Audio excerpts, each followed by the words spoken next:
Oh man, we're going to talk about Shark today. I first became familiar with Shark years ago. It was featured on a Cinemassacre video titled 100 Shitty Shark Movies or something to that end. I remember I came across this title again as an entry of Samuel Fuller's filmography and as a shark movie.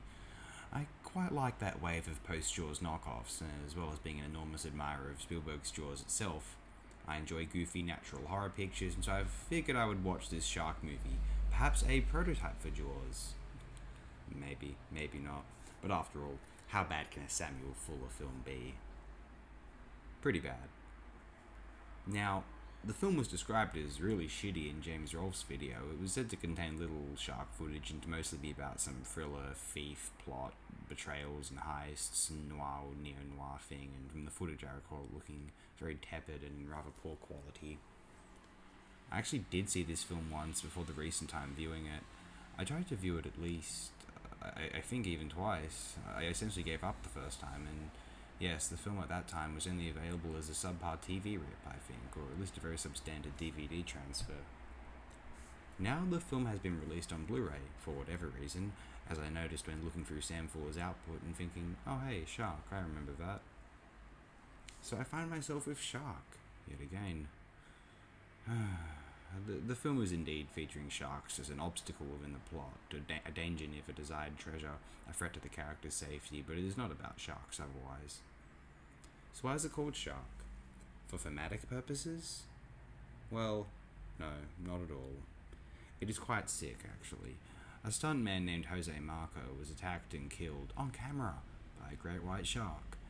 Apparently Marco was behind protective netting, though nevertheless the shark broke through and mortally wounded him.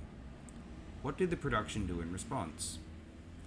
Arrange a photo spread in Life magazine, presumably with stills from the recorded footage of the death, used to increase publicity for the film Kane, and while we're at it, to ensure even more potential profits, rename Kane to Shark. Fuller desired to have his name removed from the film, although seemingly having more to do with him not being happy with the final edit. I can think of better reasons to not want to be associated with this film production, Sam. They re-released the film in 1975 to cash in on the success of Jaws and referred to the stuntman's death in the advertising. What the hell?